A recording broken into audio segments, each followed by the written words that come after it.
All right, my fellow burglars of turds, it is time for February. Yes, we're in February. February's comics review. Pretty heavy on the turtles, so we're going to get into them first.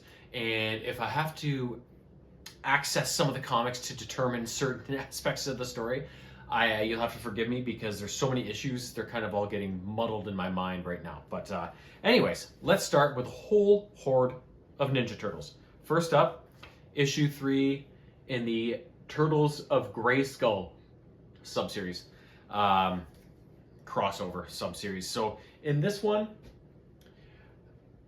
He-Man has gone to New York City to deal with his stuff.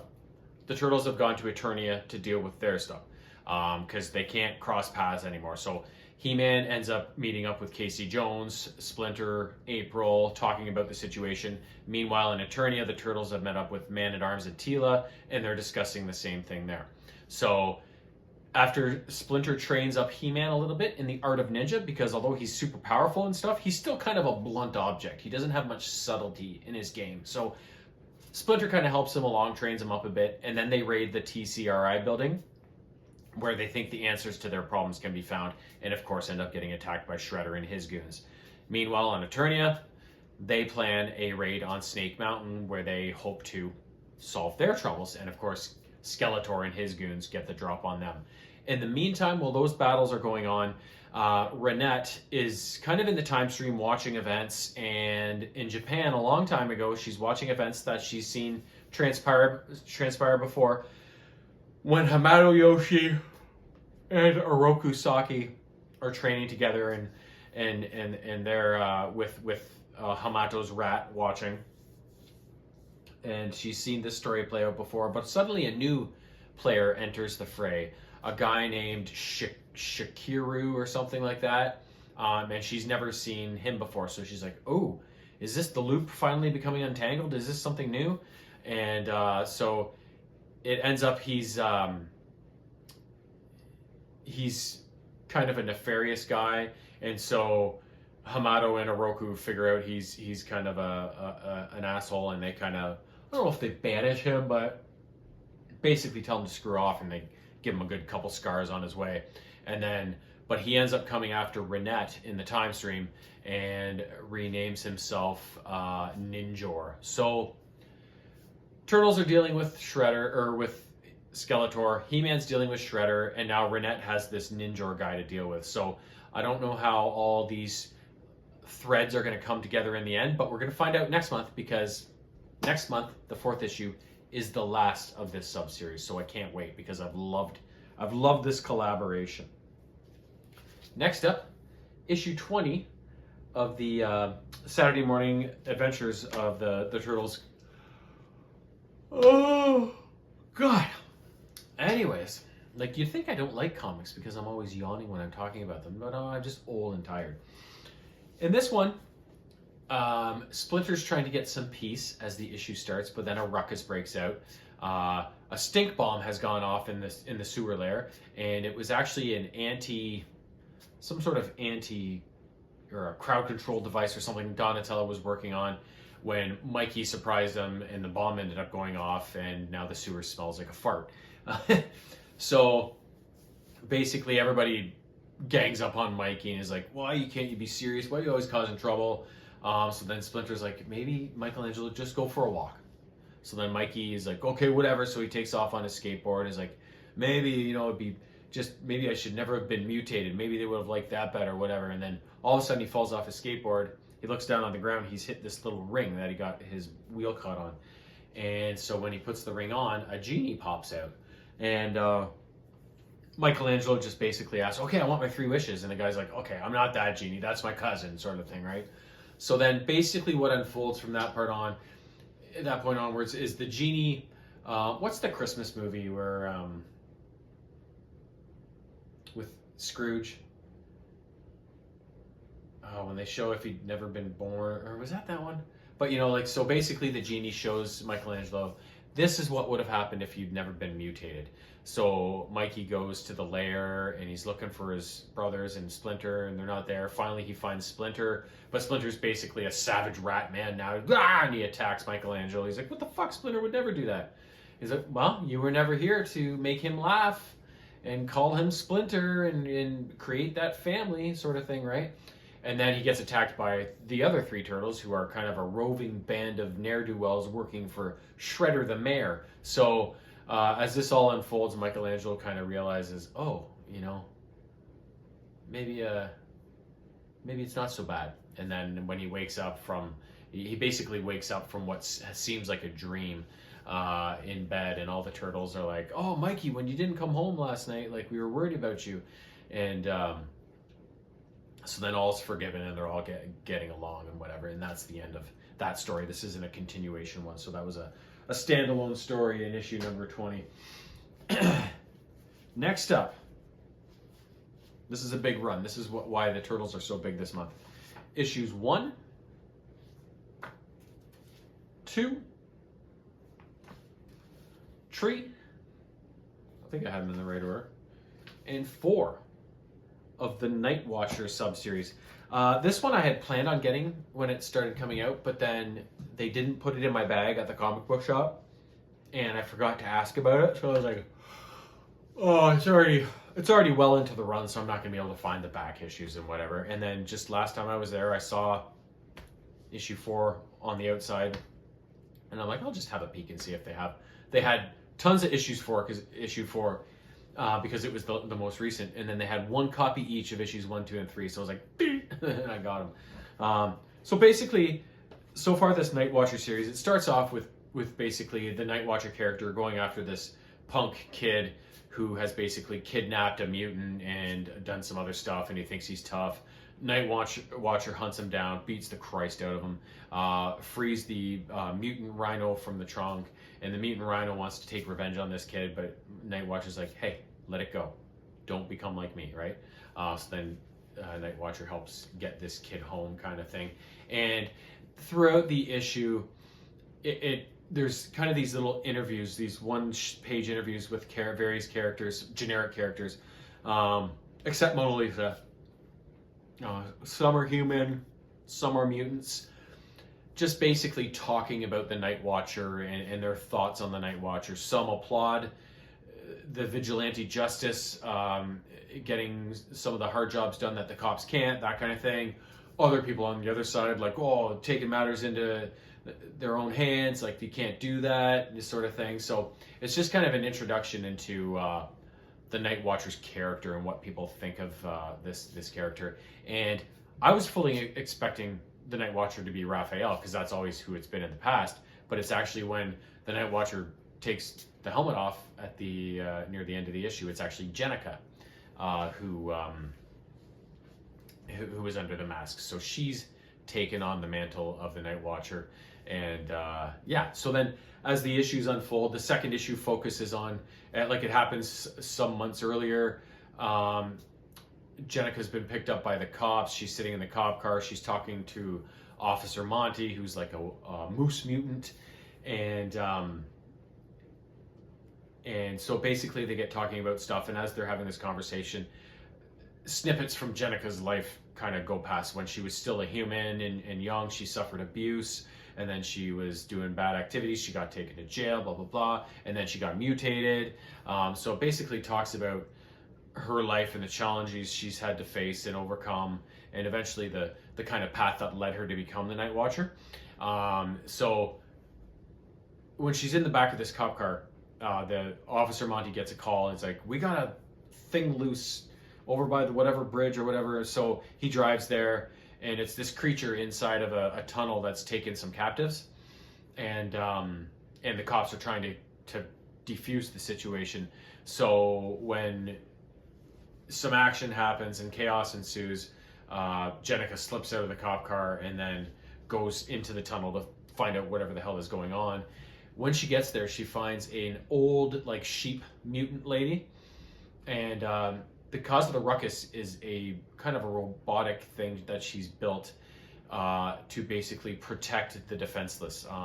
because this mutant sheep lady says, I came to this country many years ago when I was young, and I saw all sorts of people taken advantage of that couldn't stick up for themselves. And so she said, I built this creature to protect those types of people, only it went a little extreme, and that's why we ran into this situation today. And the sheep lady's on her last leg. She literally dies. And she's like, can you be that protector? So this robot that the sheep lady built is all the Night Watcher's armor. So Jenica is like, so she takes pieces of the armor off the helmet, all the stuff, and this is how she became the Night Watcher through this experience. And so it's kind of like her origin story, I guess. And then as it goes on, there's an expose on a girl named Eliza, who was a upcoming. She had a really good job at some sort of firm. She had family and friends, and she was an amazing person. But then she got mutated into some sort of lizard, maybe a gecko or something like that, and started peddling drugs and getting up to all sorts of other shady activity, attacking humans in the streets. Of course, the story is being twisted to be anti-mutant. So the Night Watcher, seeing this story, is like, I'm going to get to the bottom of this. Goes after this Eliza, finds her, but of course she's like, how did you find me? Blah blah blah. She's automatically fearing attack, right? So eventually Jenica is able to like talk her down, be like, what happened?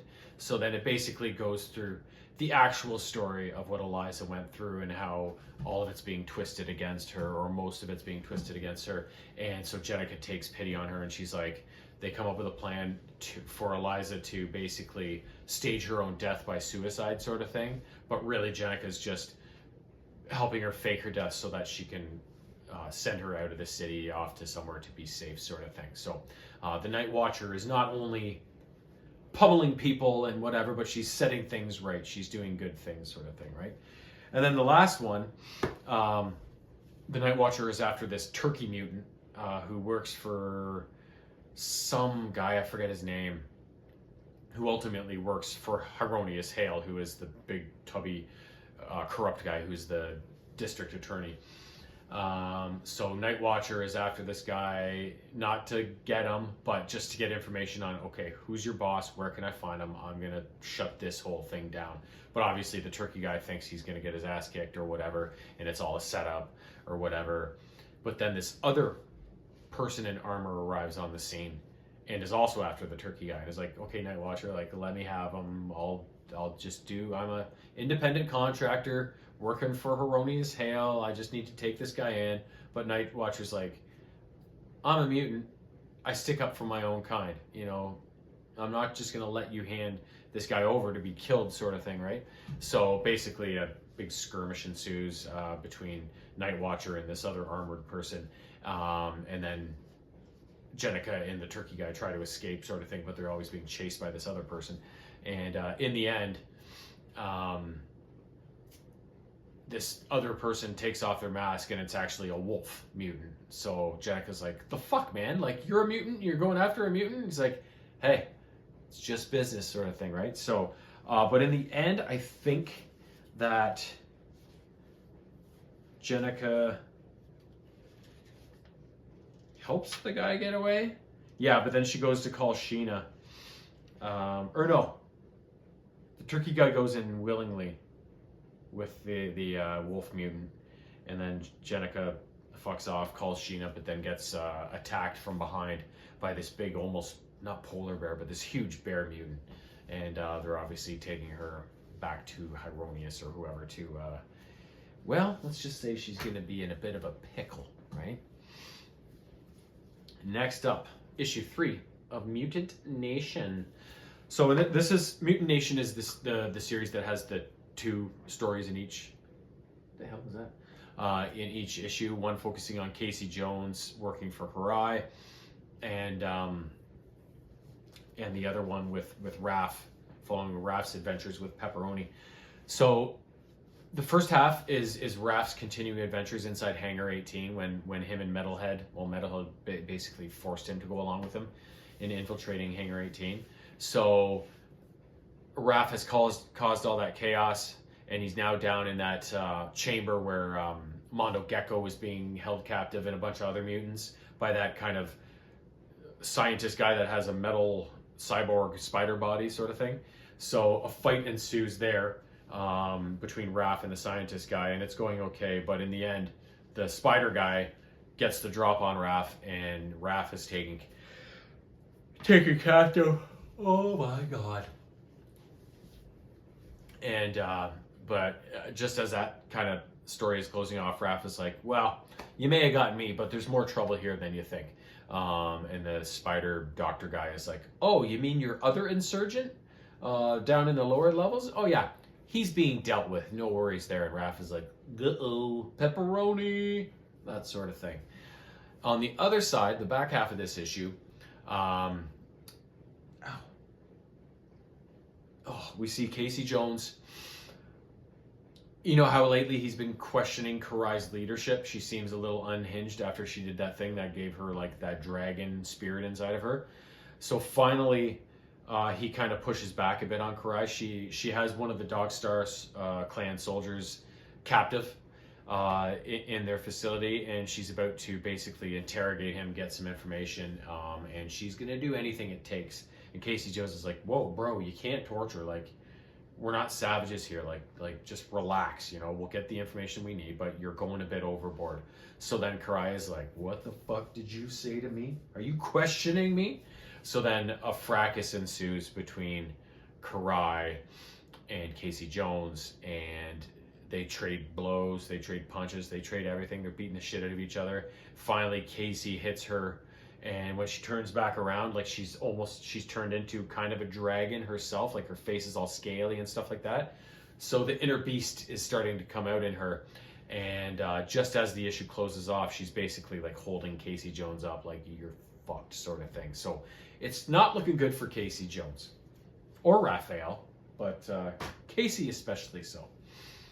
Last up for the Turtles, issue 6 of the regular ongoing series. So in this one, you'll remember Michelangelo was off in Tokyo or wherever he was being a movie star. Raph was in that prison or whatever it was. Donnie was in that fighting ring or whatever. So they all reunited and are finally back in New York City, and they're trekking towards the old lair. But the whole time they're basically having a therapy session, sometimes turning violent, talking about how they got into this situation, whose fault it was, you know, that sort of thing. And but when they get to the sewer lair, there's people there. There's some sort of operatives there, and they light the place up. So the Turtles have to flee, and they hit the streets. But eventually, all sorts of law enforcement catches up with them. There's cops, there's firefighters, there's Hieronymus Hale's army force of foot clan soldiers now. So as the issue kind of ends off, Hieronymus Hale gets out of a limo and approaches the Turtles as they're basically standing in Times Square with just all these people surrounding them, like being like, okay, go for it, make a move sort of thing. So they're in a bit of a pickle as well, just like the Turtles always seem to be in a pickle one way or another, whether it's all four of them together or whether it's these little side adventures that they have. But either way, they got some work to do in issue number 7. I can't wait. I really want them to put Hieronymus Hale out of commission once and for all. That guy's an asshat. But anyways, that's all for the Turtles. That's all.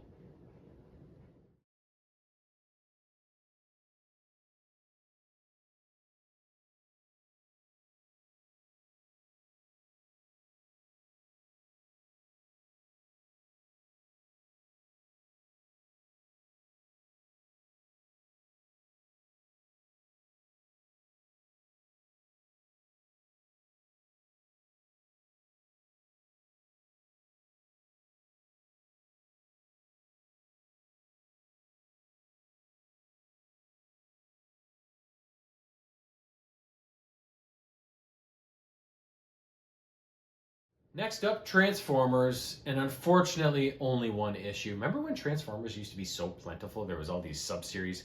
It seems like the Turtles have taken over title for now. They got all the issues, but hopefully Transformers can get back at getting some extra stuff in the near future, because arguably with G.I. Joe, neck and neck, my favorite comic book series. But anyways, the only one up, like I said, number 16 of the regular ongoing series. So as this one opens up, we see there's kind of a few different situations going on. Only one of them really super violent at the moment. We have Cliffjumper, Blue Streak, and Alita 1 on the surface of Cybertron. Cliffjumper has led them to a certain area on the surface. Blue Streak is really nervous being in that location. Cliffjumper's like, what does it matter? The Decepticons bombed the hell out of this place, killed all my friends. Why would they come back? The place is destroyed. Like, there's nothing to worry about. And finally, he finds what he's looking for. He digs this canister out of the wreckage that has pieces of sparks from his old friends within it. So he says, well, we can't resurrect all of my friends, but hopefully with these partial sparks, we should hopefully be able to, get something out of it, sort of thing, right? And eventually they head back to Alita 1, their headquarters, where Warpath is there. He's on the mend. And they talk about kind of their next steps and what's going on, sort of thing. The other two situations, the main one is, if you'll remember, Devastator and Bruticus were about to fight. The Constructicons, working for Soundwave's faction of Decepticons, combined to form Devastator, and then the Combaticons, working for Starscream's faction of Decepticons, combines to form Bruticus, and then the two start duking it out. The Autobots, Optimus Prime, Wheeljack, who else is in there? I can't remember. Jazz, I think. They're kind of caught up in the middle of it, because this is more of a Decepticon on Decepticon fight than it is anything else. And of course, the two leaders of those factions, Soundwave and Starscream, come to blows and are talking about, like, what the fuck are you doing? What the fuck are you doing? Sort of thing, right? Thundercracker gets involved with Starscream, and through a conversation he has with Starscream, becomes kind of disillusioned with the whole situation, kicks Starscream's ass, and then jets out of there off to God knows where. But you can kind of tell that he's done with all of this nonsense. Astro Train gets in there, goes after Soundwave, so it's all hell kind of breaks loose. And what kind of, at least doesn't end the action, but it sends the action in a different kind of direction. Optimus Prime has been having these weird visions over the last couple issues that are making him act erratically and not normally like himself. So after he has one of these visions, he ends up charging up his gun and blasting a hole in a nearby dam, which releases all the water. And Bruticus and Devastator and all the other guys kind of go under, and it kind of diffuses the situation. We just don't know exactly where it's going to end yet. But the good news is, as all this water's flowing out of the dam, there's these two young kids on bikes in the area watching the battle from afar. And they're like, oh, fuck, all this water, right? So they're on their bikes, blah, blah, blah. And they're about to get overtaken by the water when all of a sudden, boom, a little force field goes up around them. Trailbreaker's back, baby. Trailbreaker is revived, and I loves me some Trailbreaker. So great character to add back to the Autobot cause. So that was very exciting. And that's kind of where that part of the story closed off. The other two are very short parts of the story right at the end of the issue. Spike and Carly are out with RC and Beachcomber as they left last issue or the issue before to go in search of Ultra Magnus, who, if you remember, when they revived him after he was tortured by Shockwave for so many years, he was ready to turn the tides of the battle a couple issues ago, and then as soon as he saw Shockwave, he was like, PTSD, and then he fucking turned around and went the other way. So they're out kind of searching for him, so it just shows them kind of on the hunt for him. And the other short part, the very last part of this issue that we see Laserbeak flying in location unknown, some sort of canyon-y, looks like a Grand Canyon type of landscape.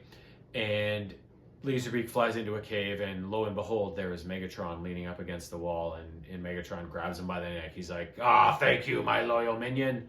I'm going to need your services. So basically Megatron is blind for some reason, so he basically links his optics in with Laserbeak's, and then Laserbeak sits on his shoulder. So he's like, now I can see, it's time to cause some shit, sort of thing.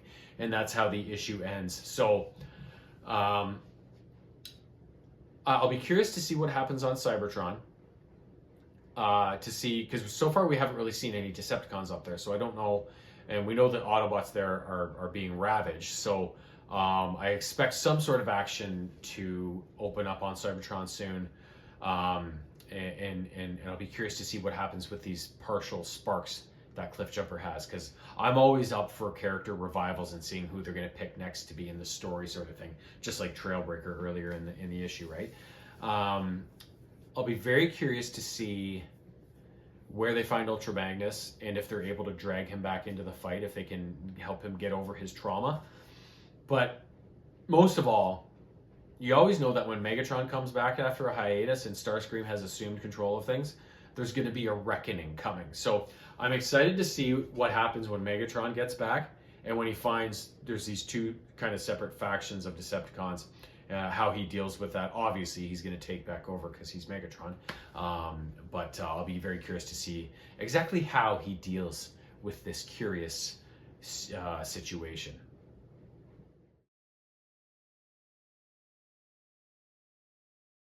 Last up, as usual, G.I. Joe. We got 2 issues.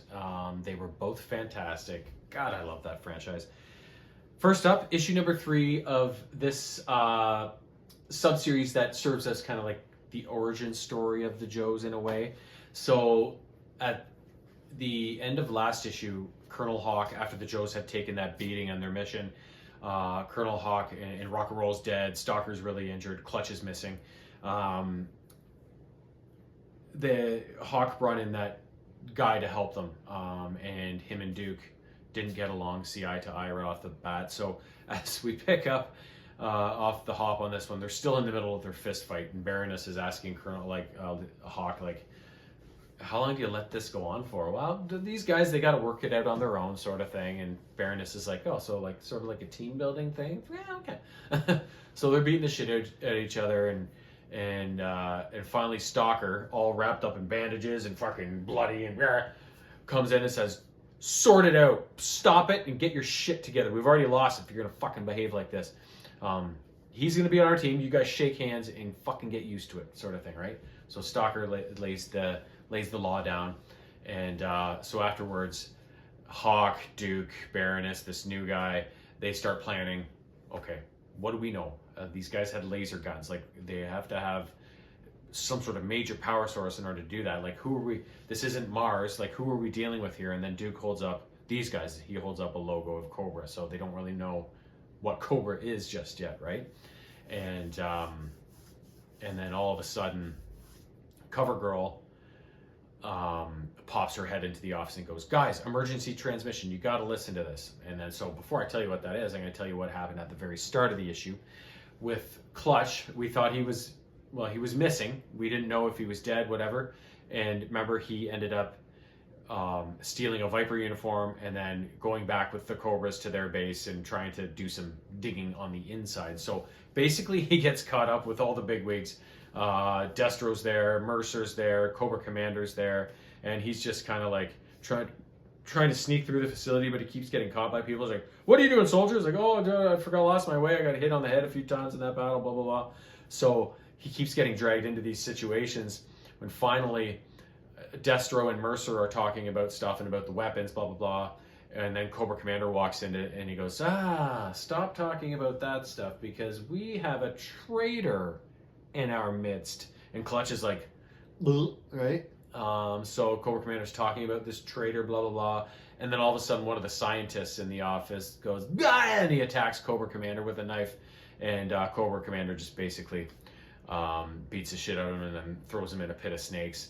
And it's actually one of those snake people from that Globulus or whatever must have sent as an infiltrator sort of thing. So Clutch is very relieved to figure out he wasn't the one they were thinking as the traitor. And in the meantime, he's also gained valuable intel because Cobra now is going after the brainwave scanner device, which was created by a scientist named Dr. Archibald Monev. So they are going after the brainwave scanner device and this doctor who's supposed to be in Washington, D.C., I think the next day or something like that. So when CoverGirl broke into the office after the Joes had sorted out their fight and were talking about strategy, this is what she was referring them to, is basically Clutch, after he'd learned all this stuff, trying to radio back to the Joes about what's going on, but the transmission was really garbled, but they got the gist of it. So the next thing we see right at the end of the issue is Dr. Archibald Monev in the back of a limo or something, with being transported somewhere, when the agents inside the limo transporting him kind of like pull out their guns and be like, you're coming with us. But then the limo gets rammed, and Monev tries to escape, but he's kind of held at gunpoint, and it's Duke, and he's like, we're not here to kill you, we're here to protect you, come with us, sort of thing. So then they try to escape, but they're being chased down. And right at the end of the issue, it is revealed just who is chasing them down, as they saw a couple Crimson Guardsmen. They don't know what that meant, but you know who commands the Crimson Guard? Yes, the evil twin brothers, Tomax and Xamot. So the last thing we see is them in one of the Stinger vehicles, chasing after the Joes. So if you remember from my G.I. Joe unboxing videos, the Stinger was the last vehicle I unboxed, which I think was my last unboxing. And also the evil twin brothers, Tomax and Xamot.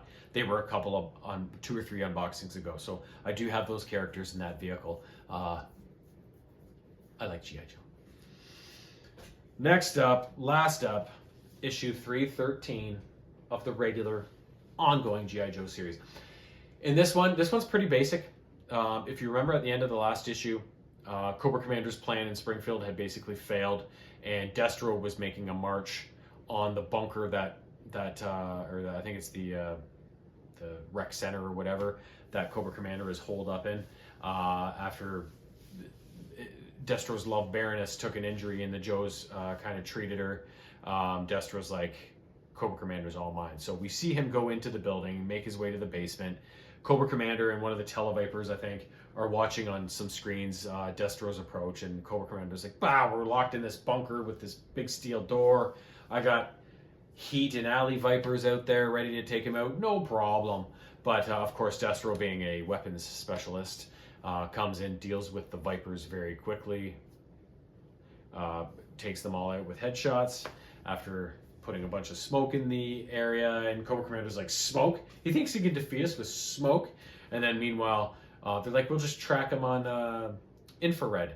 But then he goes dark, so it's like Destro has the answer for everything. Like, he uses smoke to make everybody not be able to see, but then he's got infrared goggles, and then he's got a cooling system in his suit so that he can be taken off like the heat signature tracking. So he's got an answer for everything. So after he deals with these Vipers, he drops a bunch of bombs, goes back upstairs for a second, everything goes boom, and then he goes back down. And in the meantime, Cobra Commander has got himself into this prototype set of armor that they haven't really tested yet. So once Destro does get down there with Cobra Commander, they start slugging it out. And the only reason Cobra Commander doesn't go down early in the fight is because he's got this armor. But eventually he does go down, and Destro drags Cobra Commander out of the community center and drops him at the Joe's feet. And he's like, get this son of a bitch, I'll load it up and get him out of here, sort of thing. A stat. Like, Destro is pissed at everything that's happened. So yeah, Cobra Commander finally got his comeuppance in this issue. And it's such a funny story right now, because to see some of the Joes, like the ninjas especially, like Storm Shadow, Snake Eyes, Jinx, and those guys, working alongside the Dreadnoks and Zartan, while also working alongside Destro, right? Like, you've got all these factions that are normally kind of, Destro and the Dreadnoks are usually affiliated, but the Dreadnoks can do their own thing too. They don't really give a fuck. So to see all these 3 different sets of individuals working together is kind of fun and kind of weird all at the same time. But I love fun and I love weird, and I can't wait to be back in March with more comics.